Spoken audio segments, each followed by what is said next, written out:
Tonight, on The Big Story, several areas in the country remain underwater as Habagat rains let up but threaten to pour again amid incoming weather disturbances.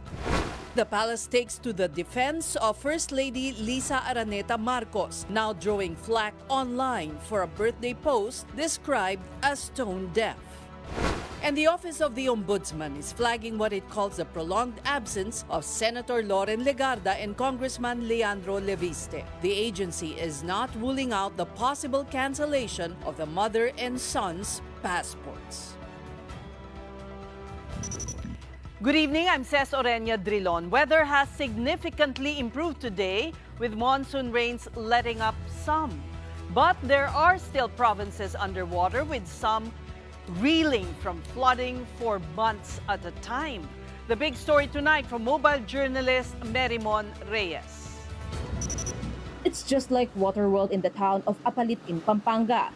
In Barangay San Vicente, the mode of transport is now rafts made of bamboo and plastic gallons.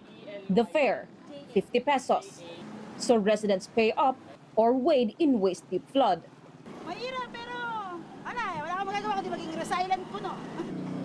Livelihood is also taking a beating, and small businesses are doing whatever they can just to earn. This food stall has plywood fences built around to keep the sludge out. Para yung putik, hindi po papasok sa loob. Kumbaga sibol na lang yung papasok. These trucks offer free rides to those trying to go about their daily lives. But these vehicles are expectedly packed, with waiting time for hitchers taking hours. In the town of Macabebe, boats are a common sight, even in front of the capital. For now, residents could only hope their situation could only get better and soon. Yung mabigyan lang ng daan yung daloy ng tubig kung saan yung tamang daan talaga. Kasi una-una po, pwede siyang bumahalimbawa, lalagyan siya ng kanal, yung opening ng mga kanal. Kasi yun, doon dumadaan yung mga tubig, at least mabilis lang siya bumaba. On Tuesday afternoon, Social Welfare Secretary Rex Gatchalian met with provincial officials in Pampanga. They have requested for more assistance as there is no telling when the floodwaters will subside. The DSWD has sent additional food packs for residents. Discussions are ongoing for possible cash aid for those still enduring the impact of rains triggered by recent cyclones and the southwest monsoon. In Bulacan, this is a virtual ghost village in Hagonoy. Constant flooding here, which go on for months on end, has sent half of the villagers away. For those who stayed, a new way of life means boats as transportation. Elevated tricycles are a common sight as well. It's no better in nearby Barangay Mestiza. One flood control project here remains unfinished, causing flood waters to envelop the area. In Bataan, News 5's drone video showed almost every establishment underwater in Barangay Almacen in the town of Hermosa. At the moment, roads are non-existent, even schools are swamped, and farms now resemble rivers. People go around on boats, as floodwaters are still up to 5 feet deep and even has strong current. The water drains straight to a nearby river. Madalas nga namin sinasabing catch basin ang Almacen. Kaya dito bababayan, dito dadaan, papunta ng dagat. Galing sa upper barangay, tapos sa iba-ibang lugar sa Pampanga, dito talaga bababayan. Surrounded by water, the barangay is short of clean and potable water sources. Ang tubig namin, pagka ganitong panahon na, may water system kami, kaya lang lumulubog na. Kaya medyo nakakokontaminado na yung tubig namin. Natatakot kami inumin yung tubig sa gripo, baka may butas. So, may daloy na ibang likido sa tubig, kaya bumibili kami ng tubig. Para po sigurado sa kalusugan ng pamilya, sa mga bata. In the nearby town of Dinalupihan, all 64 barangays are still underwater, something that has not happened to them since 2014. Medyo matagal na po yung ulan, parang naano na po yung lupa, sawa na sa tubig. Kaya matagal mag-subsided po yung tubig ngayon. Nanggagaling po yung tubig sa bundok. Kaya po kung mapapansin nyo, kulay brown po yung tubig.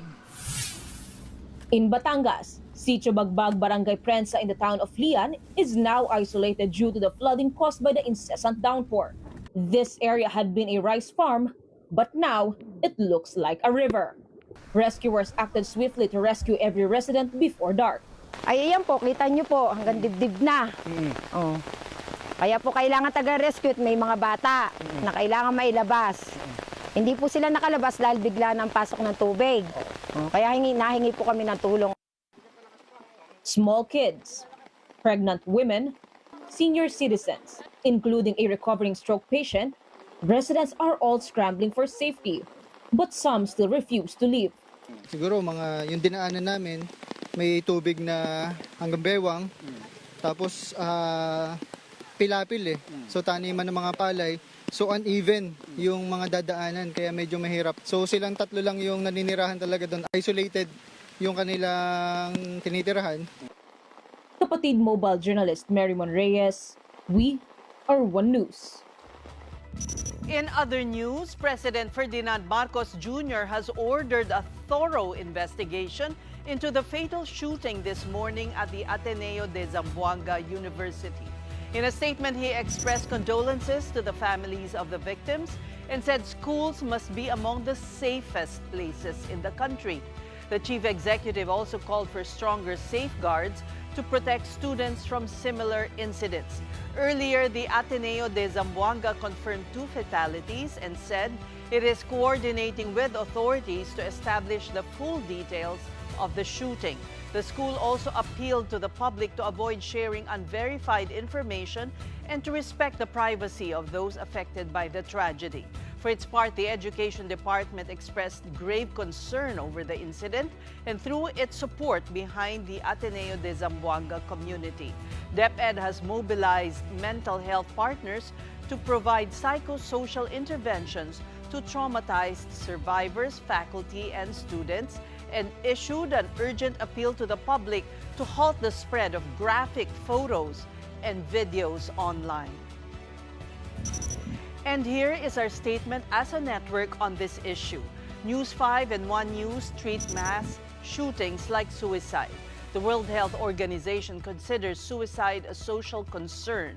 We believe extensive reporting of these events can inspire copycat attacks. As media organizations adhering to the highest tenets of responsible journalism, we do not and will not report extensively or routinely on these incidents. We implore other news organizations to do the same.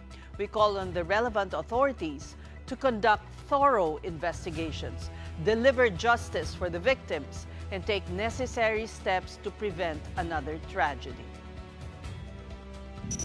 Now let's talk about violence in schools and other issues hounding the education sector with our guest tonight, Pasig City Congressman Roman Romulo. He is the chairman of the House Committee on Basic Education and Culture and co-chairs the Second Congressional Commission on Education, or EDCOM-2. Welcome back to The Big Story, Congressman Romulo. Yes, good evening, Cess, and everyone watching and listening. Good evening po. I recall our conversation when there was another tragedy in Leyte, and you said that there is actually a measure, a law that provides for guidance counselors to be assigned throughout the public school system. But your lament is that this wasn't being followed. What's the update, Congressman, on this? Yes, after our talk, Cess, the DepEd now is processing about 10,000 items for school counselor associates. But of course, it will take some time. But I think it's a good first step. In the meantime, I think they are making use of experts or professionals, but hopefully they will be able to get the 10,000 items and hire the 10,000 because that has been approved already by the DBM and the Civil Service Commission. Mm-hmm. Could you share with us your thoughts and insights on how matters like this should be handled by us in the media and also by those who are on social media? Well, Cess, we talked about it before. It's a whole of community approach.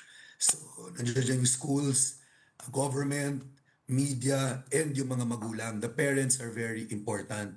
the media, and we thank you for the statement of TV5. I think that is very welcome because at this point, notwithstanding the fact that we have a good manners and right conduct law already, we have a mental wellness law that is now going to be implemented. We have a lifelong learning development framework act that should be implemented. One other piece of that puzzle is really the social media regulation or ban and the gaming ban, and together with that, we that's media that has to also police itself. Right. While we don't have a law yet, I think media itself must police itself because, as you stated earlier, I think the DepEd was already saying that this is also susceptible to copycats. That is why we want to be responsible in the way we report and be able to show to the public with respect to very sensitive things like this, events like this. Congressman, of course, the knee-jerk reaction is to strengthen the safety in schools, to inspect bags, but this could happen after the fact. The law on providing guidance counselors would be, I suppose, would be attacking the root causes or be able to address the root causes. But based on your studies, what are the other factors that may lead to such incidents like this one in Zamboanga? In fact, yesterday we had another hearing on the proposal for a social media ban and online gaming ban for our minors. And in the course of all these hearings, it comes out that the pioneer of this all was Australia. And during this hearings, it came out that Australia now they're starting to make some adjustments, and the reason for that is that there was some. They felt that it was not effective, and based on the study given to our experts, one reason why it was not effective was that 1 out of 3 parents were in fact allowing their children to use social media despite the ban. So that for me is very telling. We can talk about all the laws that we can pass. We can perfect the implementation, but really the role of the parents is very important. And I think that is not only in our jurisdiction. That was shown by the study on why Australia had to reformulate its social media ban because it had 1 out of 3 parents, based on the study was saying that they were the ones who were in fact allowing their children to use social media. So parents are crucial. 1 out of 3, that's big. Right. So mga magulang pa lang kailangan ng edukasyon. Well, we have the Lifelong Learning Development Framework Act already. But again, it's difficult to blame anyone. We know that we have many Filipino parents who are solo parents or both are working. But again, that's our responsibility as parents. Kailangan tanungin natin talaga yung ating mga anak, kahit pagod na tayo. Kamusta yung araw? Ano yung natutunan nyo? Kung nasa computer sila, ano yung pinapanood nyo, yung ginagawa ninyo? Kasi sa totoo, we all know, based on several anecdotal stories told to us in committee meetings, ang idolo naman talaga nung children will always idolize their parents. Right. Yun naman talaga tinitingnan nila kung ano yung maririnig nila sa magulang, kung ano yung action na makikita nila sa magulang, yan talaga yung susundan nila. Yan talaga yung idol nila. So again, we know that many parents are doing their best. They're solo parents, they both have to work, mom and dad, pero we have that responsibility to our children. And that is really making sure that everything we do is to the best interest of our child. Minsan kasi yung convenient na ang tagapag-alaga ng mga anak nila yung computer, yung telepono, nalilibang yung mga bata sa Kung medyo maingay gadgets. minsan, di ba, talagang makikita mo, nabibigay talaga yung gadget para ma-appease yung bata. Right. But then, again, if we take a look at what they are watching, if we guide them properly, then baka walang problema. Di ba? Pero I know we are all, parents are very busy also.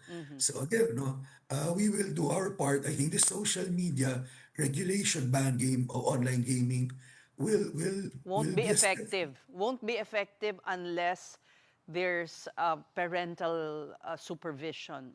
Cooperation. Yes, Right. that's true, but it's a step forward. And then we really need the help of the parents, the families, and even beyond that, says, because marami tayo communities They live nearby, makakadikit yung bahay. So minsan paglabas ng bata, kaibigan na rin niya yung mga kapitbahay niya. So kahit tayo mga nakakatanda, pag lumalabas tayo, o kunyari nandun tayo sa jeep, minsan pag may nakita tayong bata, yung language natin dapat pangalagaan rin natin Dapat aware tayo. Kasi minsan baka yung expression natin ay marinig nila, magaya nila. Again, talagang best interest of the child should always be at the forefront of what we're doing. Okay. Congressman, another topic in education that is critical is the frequent class suspensions and the loss of learning hours for the students. How can we address this? Says, first, we already tried to adjust it before. If you recall, Yes. yung academic calendar, ginawa nating Oo summer. nga, pabago-bago tayo, Congressman. Ano ba talaga? Paano? Yes, but that did not work kasi masyado mainit. Marami ring times na nagka-cancel ang klase. So again, dalawa lang ang weather natin sa Pilipinas. Tagtuyot at tagulan. Rainy lang at summer. So now, nandito na tayo. Sabi mga Arces, hindi pwedeng babago-bago. Nandito na tayo, back to the old academic calendar. The Department of Education has a new curriculum.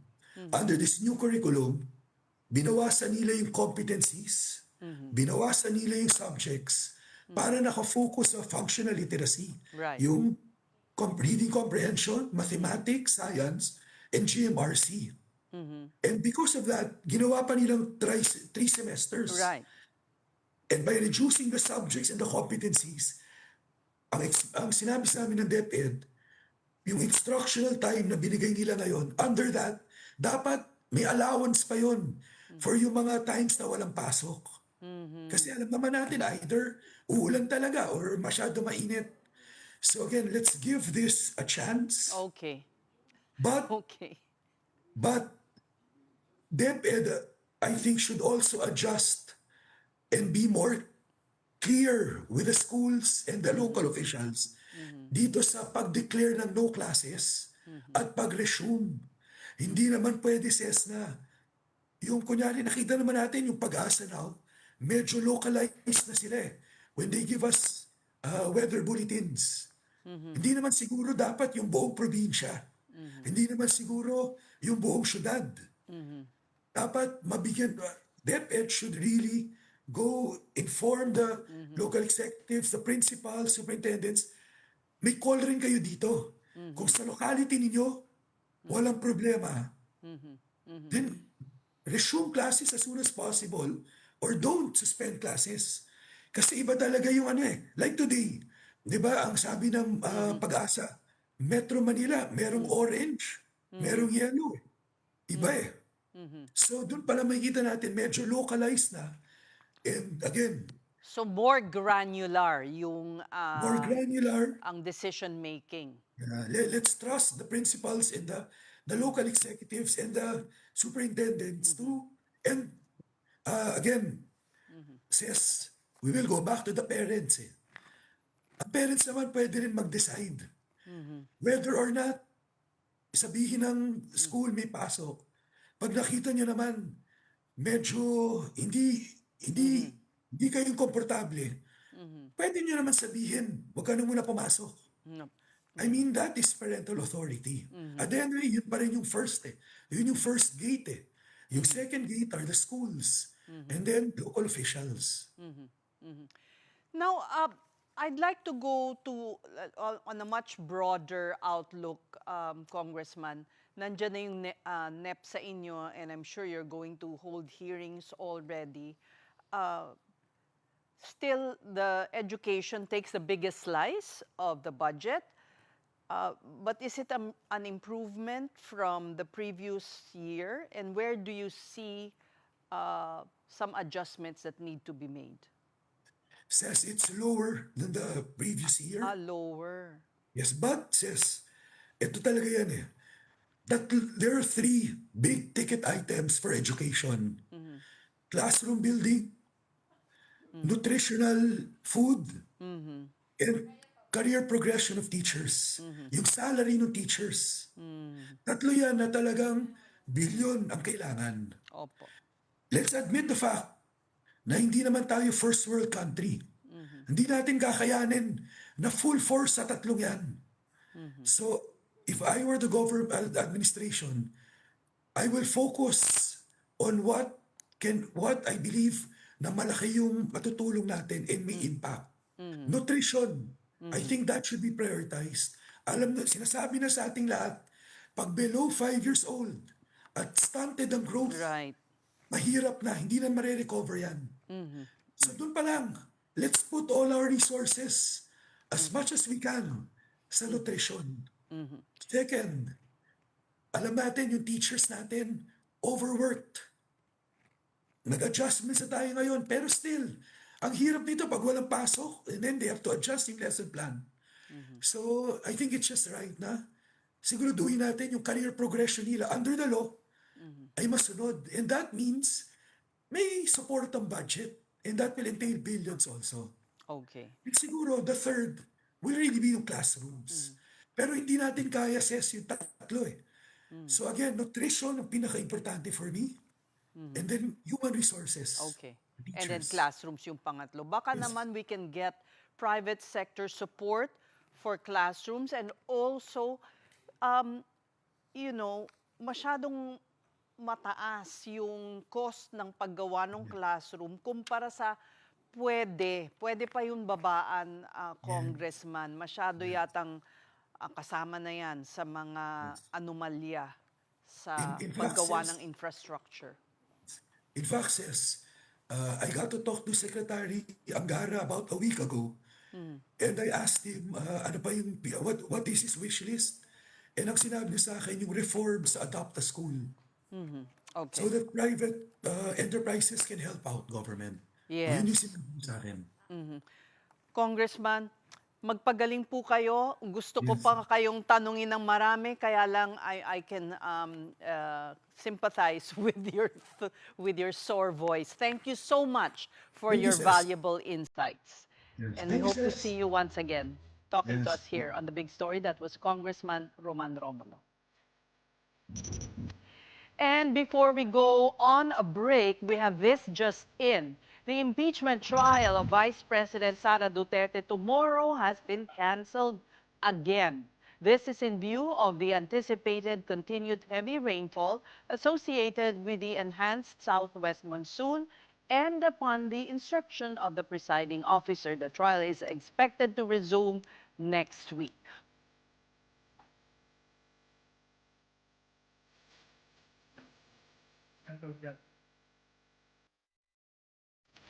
And you are watching The Big Story on One News. Do you have criticism for the DPWH amid failed flood control systems that resulted in massive flooding? Well, the Public Works Chief says, bring it on. Unang-una, dapat naman talaga mabugbog yung DPWH eh. Diba, sa dinami-dami ng mga problema dito sa departamentong to eh.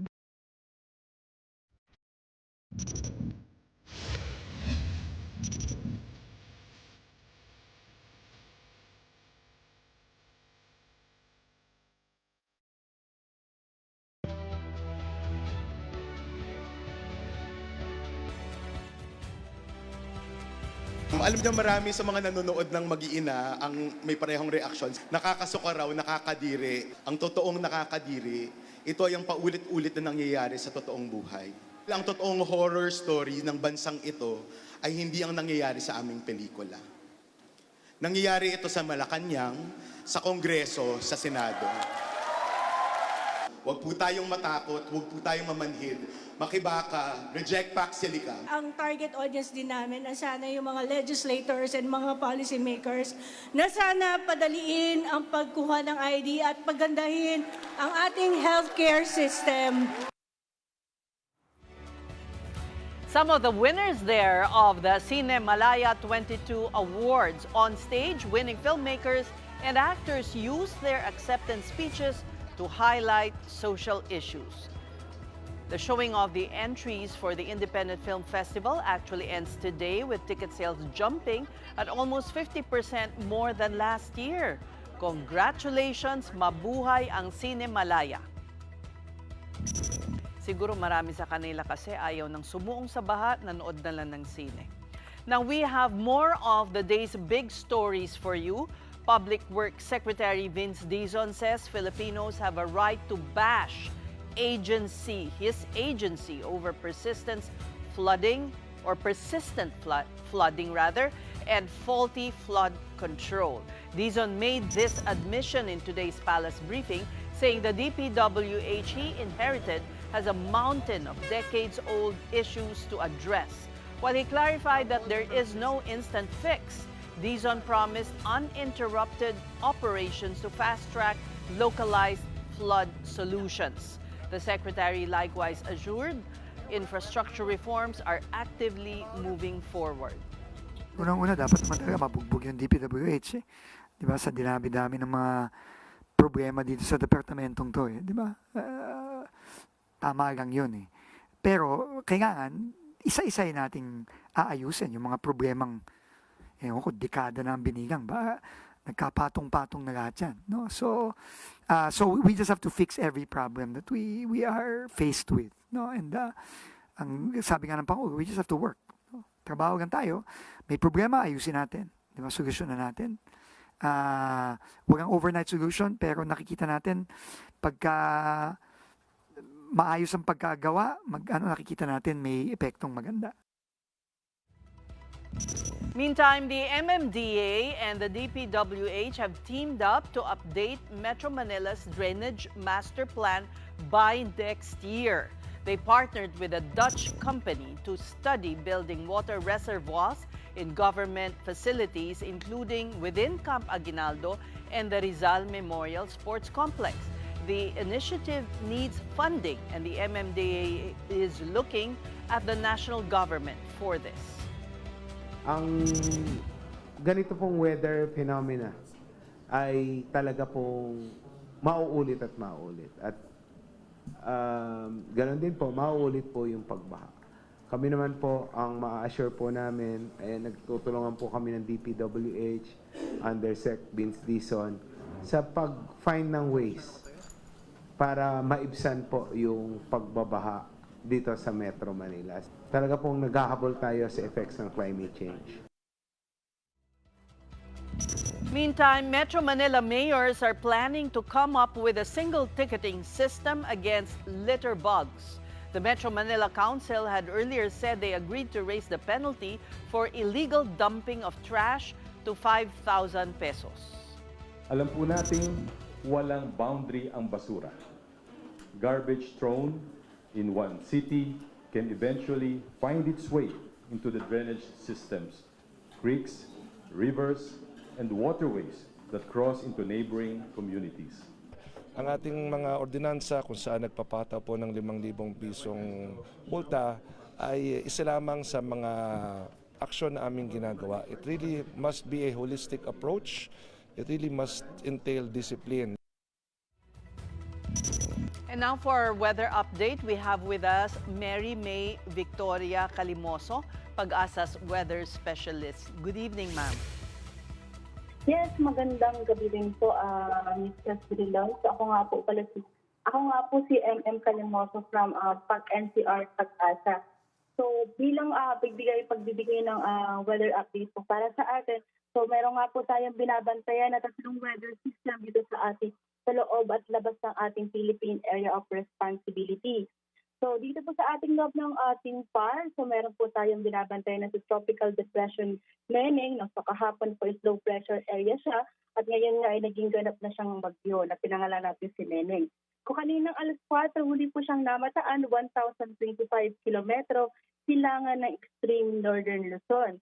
So meron siyang lakas na hangin na umaabot ng 45 kilometers per hour at pagbugso ng hangin na umaabot ng 55 kilometers per hour palapit sa gitna. So gumagalaw yung ating bagyo northwestward at 20 kilometro per hora. Habang dito naman po sa ating labas ng ating Philippine Area of Responsibility, meron po tayong binabantayan na dati po siyang low pressure area na naging tropical depression po siya sa ngayon at almost stationary ang kanyang movement. At huli po siyang namataan kanina pong alas 2 ng hapon, 460 kilometers kanluran ng Calayan, Cagayan. At maliban po dun sa ating dalawang bagyo na binabantayan, at meron po tayong southwest monsoon na siya nagbibigay po ng mga paulan, hindi lamang po dito sa may Luzon, pati na rin po sa may Visayas or Western Visayas po ng ating bansa. At inaasahan kanina nga pong alas 8, nakataas nga po ang ating mga heavy rainfall warning dito po sa ating bansa. So particular na po dito sa may Occidental Mindoro, nakataas po ang ating red rainfall warning. So inaasahan po natin na mayroong seryosong pagbaha dun sa ating lugar at pinag-aabisuhan po natin na kung yung mga nakatira malapit po dun sa mga binabahang lugar at mga high susceptible to flood, is mag-ingat po or mag-evacuate na po or maghanda. Habang doon po sa ibang areas like yung Oriental Mindoro, sa Batangas, sa Zambales at Bataan, nakataas naman po yung ating orange rainfall warning. So ibig sabihin po nito, meron na po mga pabaha na nangyayari sa lugar at magpapatuloy pa po yan sa loob ng 3 oras. Habang dito naman po sa may Metro Manila, sa Cavite at ilang bahagi po ng Laguna, Quezon, Pampanga, Bulacan, at Tarlac at nalalabing bahagi po ng Zambales, is nakataas po yung ating yellow warning. So yung posibilidad po ng mga isolated na flash floods, saka yung mga posibilidad po ng pagbaha dun sa ating mga low-lying areas is mataas during this sa loob ng 3 oras. Habang dun sa nalalabing bahagi po ng Luzon, is pagkasama na rin po ang West Visayas at including po yung Palawan, is nakataas po yung ating mga rainfall advisory. So, ibig sabihin, wala man pong nakataas na rainfall warning sa kanila, pero maaari pa rin po sila makaranas ng mga mahina hanggang sa katamtamang mga pag-ulan at kung minsan may malalakas na pag-ulan doon po sa kanilang mga lugar. So, yung mga nasa mga areas po na malapit po doon sa yung mga flood-prone areas at yung mga high susceptible to flood at saka landslide, pinag-iingat po natin sila dahil maaari po na hindi man nakataas ang warning sa kanila, maaaring tumaas o magkaroon po ng mga inconvenience po sa kanilang lugar or kanilang area po. At yun po ang ating latest na balita. So ako po si MM Calimoso from Pagas. MM? Yes po, ma'am. Oo. MM, so kahit na ang si Neneng ay nasa pinaka-norte ng Luzon, ito ay makakahila sa southwest, sa habagat. Tama? Mas Yes, titindi po, ang habagat yes. dahil sa kanya. Yes po, tama po. Ito pong dalawang bagyo po na ating binabantayan, parehas po nitong pinag-iibayo yung southwest monsoon na siya nagbibigay po ng mga malalakas na paulan dun sa mga western section po ng ating bansa. Mhm. So ang nakansela na ang impeachment hearing sa Senado, ngayon ay posible rin na makakansela ang pasok sa mga nabanggit mong lugar kung saan may yellow at orange na warning. Yes po, ma'am, depende po sa kanilang lugar. So maaari pong makansela ang pasok po din sa, lalong-lalo na po din sa mga areas po kung saan nakataas po yung ating orange and red warning at DepEd memorandum order. So pagka meron po tayo nakataas na heavy rainfall warning na orange at red, so automatic po yan, meron po tayong mga canceled na pasok. Habang dito naman po sa mga areas po ng yellow is depende po sa kanilang locality. Halimbawa dito po sa Metro Manila. Although yung ibang areas po natin sa Metro Manila is bahain or madali pong magkaroon ng flash flood, pero meron po kasing mga flood control or yung iba po may mga pump, yung iba po yung mga detention basin, yung iba naman po meron po silang magandang katulad po sa Marikina, maganda po yung kanilang walling or river wall or dike na itinayo po or flood control sa kanilang Marikina. Kaya maaari po na hindi po sila magkansela ng pasok or pwede pong maging business as usual po sa kanilang area. Okay. Ngayon, mafo-forecast ba natin gaanong kalakas ang ulan na dadalhin ng pinagsamang bagyo, LPA at habagat? Dahil yung nakita natin nitong mga nakaraang araw ay talagang kakaiba na napakalakas at halos ondoy levels na. Yes po, sa ngayon po nakikita po natin yung ating mga areas kung saan nakataas po yung ating orange at saka red rainfall warning is inaasahan po natin na makaka-receive po sila ng 100 to 200 millimeters of rainfall in the next 24 hours po. Mhm. Kamusta naman ang magiging lakas ng hangin? Kasi nitong mga nakaraang araw ay hindi gaanong kalakas pero talagang walang tigil ang pagbuhos ng ulan. Yes po, kasi kapag po kasi meron tayong mga ganitong mga convective activities, so kapag po kasi may mga thunderstorm activities, asahan po natin yan, kasabay po ng malakas na hangin, meron din po yung mga pagbugso ng hangin na ibinibigay. So kuminsan kapag may malakas na ulan sa isang area, maliban po dun sa malakas na ulan na naranasan po nila, maaari din po sila makaranas ng mga pagbugso ng hangin dun po sa mga mauulan na area po. Okay. At panghuli na lamang, hanggang itong weekend ba ang masamang panahon na makikita natin? Sa ngayon po, nakikita po natin na yung ating mga paulan ngayon hanggang bukas, maliban lamang po dun sa areas po ng Zambales, Bataan at sa Mindoro, na inaasahan po natin maaari po siyang umabot ng Huwebes hanggang Biyernes po. Okay, so may pag-asa pang lumabas ang araw ng Sabado at Linggo? Inaasahan po natin improving weather po tayo by Thursday, Friday dun sa Metro Manila and nearby provinces. And then by weekend, hopefully, depende po sa magiging galaw ng ating mga binabantayang bagyo, pwede po nating asahan na pwede po tayong makakita po ng sinag ng araw po. Maraming salamat sa iyo. That was who is a weather specialist, Mary May Victoria Calimoso. Maraming salamat. This is a big story in One News, and coming up is the Ombudsman flagging as suspicious the prolonged absence of mother and son lawmakers Loren Legarda and Leandro Leviste. You have a congressman who has left the country for an intended 2 months. You have a senator who has constantly extended her travel leave or her medical leave. Kailangan na namin i-flag yan. The last that we heard, both in France,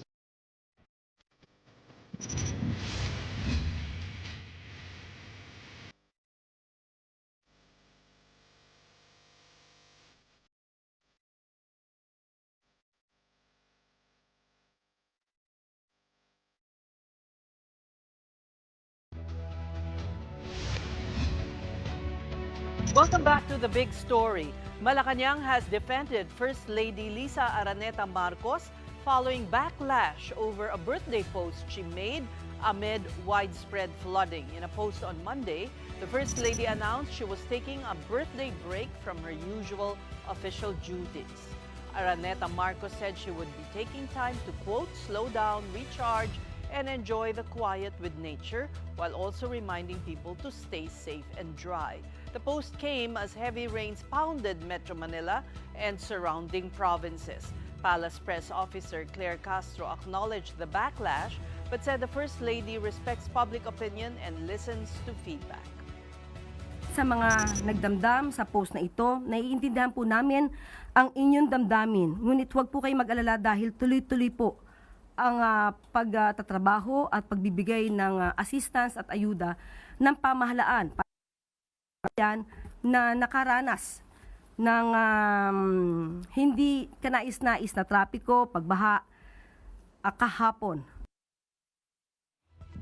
And here are some developments from the Ombudsman and the Justice Department today. Mobile journalist Daniel Dayao has this report.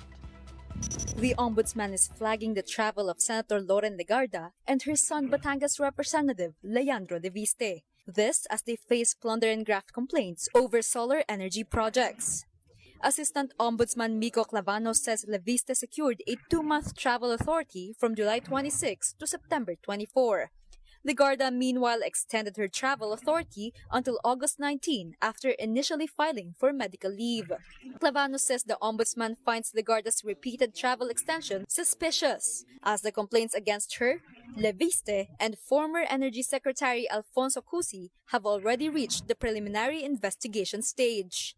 If there is a prolonged absence and we can consider them fugitives from justice, then that is the time that we will move for the cancellation of their passports. This is only so that the integrity of the proceedings here at the Office of the Ombudsman, and if ever it is filed in court, are preserved. Meantime, the Ombudsman has also ordered the 6-month preventive suspension without pay of LTFRB Chairman Vigor Mendoza and Office of Transportation Cooperatives Chairperson Teofilo Guadiz. That's over administrative charges linked to their stints as chiefs of the Land Transportation Office. The case involves the continued use of the Stratcom-operated LTO information system, even after the Land Transportation Management System, or LTMS, was implemented. The Ombudsman cited strong evidence of alleged grave misconduct and conduct prejudicial to the best interest of the service. It also said the old system resulted in an additional 13.3 billion pesos in computer fees charged to motorists. The preventive suspension is intended not as a penalty, but to preserve documents and evidence and prevent possible further malfeasance or misfeasance in office for grave misconduct and conduct prejudicial to the best interest of the service. For his part, Mendoza said he respects the Ombudsman's decision but has yet to receive the official order. Mendoza said he will use the opportunity to explain his side and present evidence supporting the decisions he made as LTO chief. Guadiz, for his part, acknowledged the Ombudsman's decision. He said he remains confident that official records will show his actions as LTO chief were lawful, made in good faith, and guided by public interest. Over at the Justice Department, it has confirmed 5 criminal cases filed against Marikina 1st District Representative Marcy Teodoro. The charges stem from allegations made by 2 female police officers who previously served as his security personnel.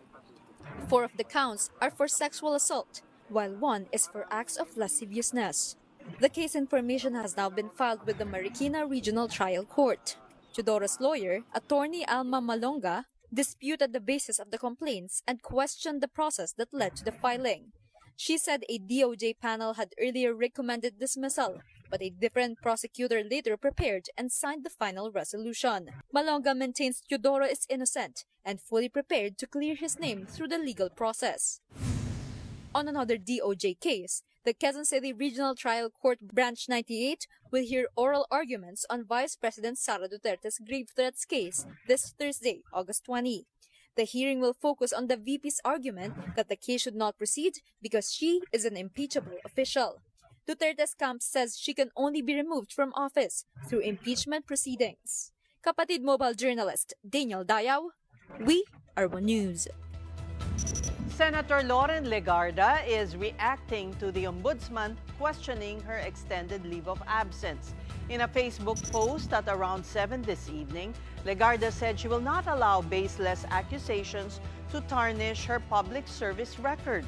The senator insisted she filed the proper medical leave and that she is exercising her legal rights. She ended the post expressing confidence that she and her son, Congressman Leandro Leviste, will be vindicated. Meantime, we also give you the latest global headlines, here's the News Minute from the Associated Press. This is AP News Minute. President Donald Trump's decision to scale back future joint exercises with South Korea is drawing fire on Capitol Hill. Senator Jack Reed, a key Democrat on military matters, issued a statement calling it, quote, another inane, haphazard decision by President Trump and his chaotic administration. The president also downplayed reports about conditions on the USS Abraham Lincoln. There have been growing concerns over mental health and supply issues for sailors aboard the vessel during its more than 240 uninterrupted days at sea. A deadly stretch of severe weather continued to plague the Midwest Monday with thunderstorms, heavy rain, and possible flash flooding. Parts of West Virginia, Ohio, and Kentucky are under a flood watch through Monday evening. Hayden Panettiere, a one-time child star who gained fame in TV shows Heroes in Nashville, is dead at the age of 36. Authorities have said an autopsy found no signs of trauma or foul play. In sports, Filipino pole vaulter EJ Obiena cleared a meet record 5.91 meters to win first prize at the Golden Sand competition in Poland. It's his third straight podium finish this August and his 8th gold medal of the season. The 5.91 meter vault is Obiena's highest mark since the Paris Olympics. Now training in Greece, Obiena is building momentum ahead of next month's World Championships in Budapest. He is also gearing up for his title defense at the Asian Games in Japan. Now in tennis, Alex Ayala's Cincinnati Open campaign has officially come to an end in the round of 32. Despite taking the opening set, Ayala fell to world number 10 Amanda Anisimova in a grueling 3-set battle, 4-6, 6-4, 6-2. Cincinnati is Ayala's final North American hardcourt tune-up. She now heads straight to New York for the final Grand Slam event of the year, the U.S. Open. And finally, for our big picture tonight, faith amid the flooding. In Masantol, communities are dealing with persistent flooding, but at the San Roque Chapel, churchgoers continue to attend Mass despite floodwaters covering the floor. Many areas there are low-lying, vulnerable to flooding from the Pampanga River and runoff from higher places. High tide is likewise slowing the drainage of floodwaters.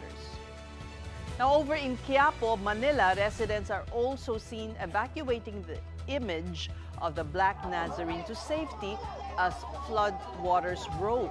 Using a rescue boat, they carefully carried the image through waist-deep floodwaters.